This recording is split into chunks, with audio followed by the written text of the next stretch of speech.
Assemble chat. All right. I never liked Ellen DeGeneres, even when other people liked it. What the fuck? Get the fuck out of here. Jesus Christ. Anyway, like I was saying, I never liked Ellen DeGeneres. I am allergic to bullshit, and I always thought she looked a little bit too snarky.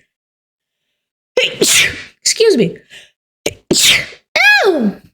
Oh my god, I guess I'm allergic to her bullshit too, huh? Cringe! It's the hair? I don't think it's the hair. There are many women that have short hair that are just normal people, right? For me, it's the attitude. But anyway, let's see. Ellen's trying to make a comeback with her new stand-up special, although its reviews have mostly been terrible. She's well, I don't think it takes a genius to figure out why. She was never funny in the first place, and plus she's a woman. No, low-key, she's just not a funny person. I've never laughed at one of her jokes. Like, I've cracked a smile at late-night comedy hosts more than her. And she probably has, like, a script that people write for her in the first place. I mean, they do too, but, like, it's just, like, I don't know. I just don't like her attitude. Spends most of the special responding to her being kicked out of showbiz, which began when someone posted just one single tweet. Right now, we all need a little kindness. You know, like Ellen DeGeneres always talks about. And that's what she used to do. I'm pretty sure I watched it a couple of times because it was on, like, cable television. You know, her show a long time ago when I was in school. It was just kind of weird. How she'd always say, oh, right now we all need a little bit of kindness. She had like a slogan that she would say at the end of shows. She's also notoriously one of the meanest people alive. Respond to this with the most insane stories you've heard about Ellen being mean. The tweet posted in March 2020 received bad enough replies to begin Ellen's downfall. I worked at Real Food Daily, served her and Portia a brunch. She wrote a letter to the owner and complained about my chipped nail polish, not that it was on her plate, but just that it was on my hand. I worked till closing the night before, and this was the next morn. Almost got me fired. What? It's just a little chipped nail polish. That's gotta be fake, right, chat? It's just chipped nail polish. I've never... And they're a server too. They, like, work really hard. What? The nail polish story was so unbelievable, the person who wrote it went on Inside Edition. This former waitress claims she was threatened with a 2-week suspension after Ellen DeGeneres complained about, of all things, her chipped fingernail polish. I remember just being like, really? But the stories shared back on Twitter were only getting worse. I once worked at Warner Brothers. One day I was in the elevator and Ellen and her entourage came in. Naturally, I held it for her and asked her what floor she was getting on. Her assistant answered 3rd floor. 30 minutes later, I got a call from my boss saying I was fired because I was harassing her. No, this has gotta be fake. I worked at Warner Brothers, and one day I asked what floor she was getting on. Her assistant answered, No. This can't be real. It's just being nice. What? Because I was harassing her. An old friend worked on her a lot and smiled and said good afternoon to her one day and she became unhinged. Who do you think you are? You don't look at me, yada yada. She said Portia was with her and seemed embarrassed and tried to calm her down. Has forever changed my opinion of her. The response... You know who she reminds me of?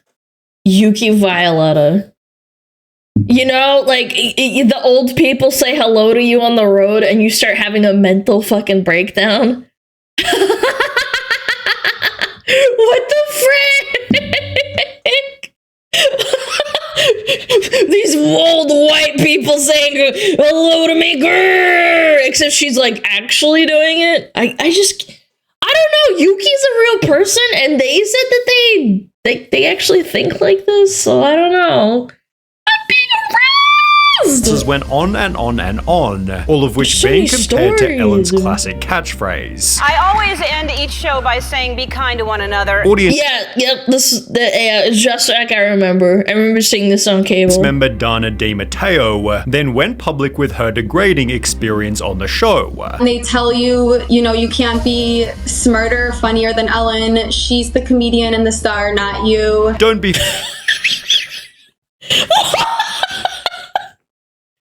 Grrr, other women can't be smarter or funnier. Bro, if you write me good jokes, like low key, like I don't give a fuck if you're smarter and funnier. If I'm the talent and I'm delivering the jokes, I don't care if you're smarter or funnier than me. It's your job. I will pay you good money to do a good job. It's such a weird thing to do. Is this confirmed real? funnier than Ellen. That's gonna be hard considering she's not that funny to begin with. If you've been a comedian your whole life and you're afraid a random audience member will upstage you, maybe you're just not funny. Dana I love it when other people in my chat are like funnier than me. I read all sorts of goofy shit in my chat. I love that shit. I don't get it. If you can bounce back between your audience, that's awesome. then revealed that Ellen's completely different when the cameras turn off. How does the Ellen we see on TV compare to the Ellen you saw when the cameras stopped rolling? Totally different. She would only speak to the audience when the cameras were rolling. As soon as they turned the cameras off, she would not even acknowledge the audience. She would just sit on the couch, basically. Which was supported by Hedda Muscat, one of the show's former producers. Oh my Toxic, phony, god. hypocrite, liar. That's what she. Okay, hold on. Can I just say something like to play devil's advocate? So far, we've only seen Insider Edition shitting all over her. Just random Twitter threads and Insider Edition. I need like some concrete, like, I don't know. I just need more evidence. Yeah, more corroboration. Yes. She agreed that things were different when the cameras weren't rolling. I We wanna were see told from the more. very beginning, don't talk to Ellen, don't do this, you can't, go into her office. It was very nerve-wracking, very stressful. We all walked on eggshells all the time. And after the What be concrete evidence? Someone filming her in public freaking out or treating someone like shit. Yeah, I don't know. I just need something like more concrete than like Insider Edition and people being interviewed and saying like, yeah, she's a piece of shit. It's like, well, yeah, I mean, she probably has a huge ego considering she's a massive talk show host or whatever. So I wouldn't exactly dismiss it. I'm just saying I want more. show's DJ also said the same. BuzzFeed launched their own investigation, interviewing a further 11 former employees. They were Okay. fired after taking medical leave or bereavement days to attend family funerals. One employee who claimed she was fed up with comments about her race essentially walked off the job. Others said they were also instructed by their direct managers to not speak to degenerates White women and being racist. if they saw her around the office. Classic. After the accusations went viral, Ellen issued a statement within the company. Hey everybody, it's Ellen. On day one of our show, I told everyone in our first meeting that the Ellen DeGeneres show would be a place of happiness. No one would ever raise their voice, and everyone would be treated with respect. Obviously something changed, and I'm disappointed to learn that this has not been the case. And for that, I'm sorry. Anyone who knows me knows it's the opposite of what I believed and what I hoped for our show, yet Ellen's former producer certainly didn't buy it. So when Ellen says she's not aware of this environment, you don't think that rings true? It's a lie. Ellen then took a 2-month break and began a brand new season by addressing the public. As you may have heard, this summer there were allegations of a toxic work environment at our show. I learned that things happened here that never should have happened. I take that very seriously, and I want to say I am so sorry to the people who were affected. We have made the necessary changes, and today we are starting a new chapter. She'd then made Change the promise, yourself, I'm man. committed to making this the best season that we have ever had. although the ratings said the opposite, because only 6 months later the New York Times published Ellen DeGeneres loses 1 million viewers after apologies for toxic workplace. She shouldn't have done that. if you are all about the money and you have zero integrity, which she obviously doesn't have because she treats people like shit just to make a good show, she shouldn't have said anything and maybe change the environment behind the scenes and better herself and go to therapy. Yeah, because you know what happens is that the average person that's stupid and drinks, wine at home and gets drunk at like fucking 11 a.m. after the kids are dropped off at school, millennial women. Yeah, it puts the spotlight on it and it makes them realize like, oh shit, I didn't know that this happened. I'm not going to watch you anymore because you admitted to it. You're admitting to doing something wrong. Also, hi people! Hi! It explained that Ellen had been averaging 1.5 million viewers over the last 6 months, down from 2.6 million in the same period last year. The show's loss of more than 1 million viewers translates to a 43% decline, representing a steeper drop than any of its competitors. As a result, Ellen made the announcement, I am announcing that next season, season 19, is going to be my last season. Adding in the Hollywood Reporter, as great as this show is, and as fun as it is, it's just not a challenge anymore. I need something new to challenge me with. Yeah, I need to go do stand-up comedy. Her being exposed also clearly having an impact. She'd state the expose destroyed me, honestly. I'd be lying if I said it didn't. And it makes me really sad that there's so much joy out there from negativity. It's a culture now where there are just mean people. And if it's true that you're a mean bitch, then you're kind of like, you're feeding into it. What do you mean? There's so much joy out there from negativity. So foreign to me that people get joy out of that. These mean people responded, stating, even without the controversy, the show hasn't been fun and genuine for years. It may have never been, but at least it seemed like it. But Ellen is tired of it all, and she's lousy at hiding it now. No more dancing by her, no monologue half the time, bad jokes that are dragged out way too long, tons of old show clips, tons of self-promotion, and a guest host every Friday. These elements led to an average final season, which Ellen concluded by crying with her audience. She then mentioned the possibility of returning to acting, but instead made a documentary titled Saving the Gorillas: Ellen's Next Adventure. It released in 2023. Why do you jump from comedy that you weren't even good at to nature documentaries? Oh. Some people are just not suited to like do anything gracefully, like at all. But with only 100 reviews on IMDb, and this likely being the first time you've heard of it, it's safe to say it performed pretty poorly. Ellen rather went back to living a quiet life until April 2024, when she'd make a new announcement. She was also really unrelatable and stupid in the way that, do you guys remember during 2020, all the celebrities being locked up in their houses and crying on TikTok and like other social media? She was one of those people that was like crying in the bathtub and like pissing and shitting themselves. And you're like, dude, you have $1 million and you're crying about not being able to go outside when you can still buy your groceries and have them delivered to you. While everyone else is like dying and crying and losing their jobs.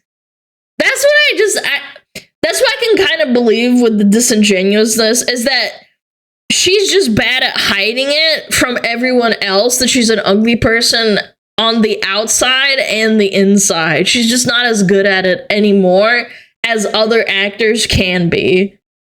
I have heard that I'm doing stand-up again. If you want to come see me, I'll be sharing some news tomorrow at noon. As suggested, she'd announce a stand-up tour to be recorded and posted by Netflix, also adding, yes, I'm going to talk about it, referring to her being cancelled. Titled For Your Approval, the special begins with— Why are you talking about being cancelled, man? Why would you talk about it? Who's managing her PR, man? Ellen walking up a flight of stairs, each referencing a headline that ruined her reputation. She acknowledges the tweet that started her downfall, as well as the employees who spoke out against her, then begins the actual show with a joke about her fall from grace. You know, I used to say that I didn't care what other people thought of me, and I realize now, looking back, I said that at the height of my popularity. Was that funny? I'm here because I love doing Oh my gosh, she looks like she's about to fucking cry, man. This is so cringe. stand-up. I miss doing hate stand-up, this. and I like making people happy, and I do care what people think. Now, this is a pretty respectable But you treat all the people in your work like shit who basically made you what you are. That's crazy. angle, as it feels extremely honest. Yet it also seems like a sneaky request for pity, which as a high-profile celebrity you'll simply never get. You can't be relatable when you make so much money and everybody knows about it. A lot of people don't understand this at all, and they never will. And when this kind of backlash happens to them, they get really surprised and they don't know how to handle it. And also the PR managers and all the people around them are just as rich and just as stupid, so they don't realize what they're doing. Then talks about what she's been up to. All right, well, let me catch up on what's been going on with me since you saw me last. No one cares, boo. Oh, yeah. Bro, this is so insanely unfunny. I could write a better stand-up comedy skit for myself if I just hired a bunch of goons to make fun of me in Discord. I would literally gather up like the best chatters, the best Discord chatters in my community, and I would have them write a bunch of shit in like one channel, and I would just pick it apart. Like, I could write a better skit. I genuinely think I could. Like, hire some goons. Yeah, I got kicked out of show business. Then makes some pretty funny jokes about her new reputation. Everybody heard that I was mean. Everywhere I go, I know everyone's heard that I'm mean. I know when I walk into a restaurant, people are watching, waiting to see if I'll be mean.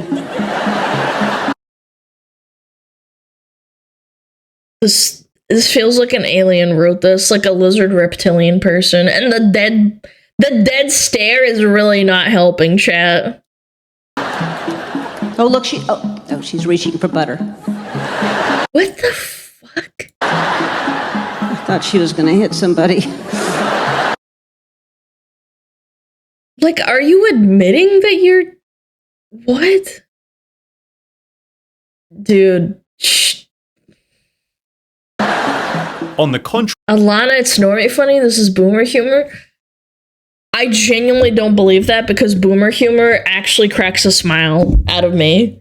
I've talked to plenty of boomers at my old 9 to 5, and even like the old men farts, and even some of the older like women that worked at the job that have been there for 30 years, they would make me like go, like they would make me roll my eyes. You know what I'm saying? Like even if you don't find it funny and it doesn't make you ha ha, it will make you roll your eyes. Husband laughed at the joke. It has to be boomer humor. Hey! Husband's not a boomer. He's a millennial. There are some pretty out-of-touch segments. For example, her joking about her car features, which you'd clearly only find in a luxury vehicle. Then there's that that button that inflates the back of the seat. You know, the one that makes you feel like you're getting spooned by a pregnant woman. What? She also makes this out-of-touch joke. We're all interested in different things. We're all good at different things. I was talking to someone the other day, and they said, Ellen, I don't know how you get on stage in front of people. I could never do that. And I said, well, I don't know how you dry clean clothes.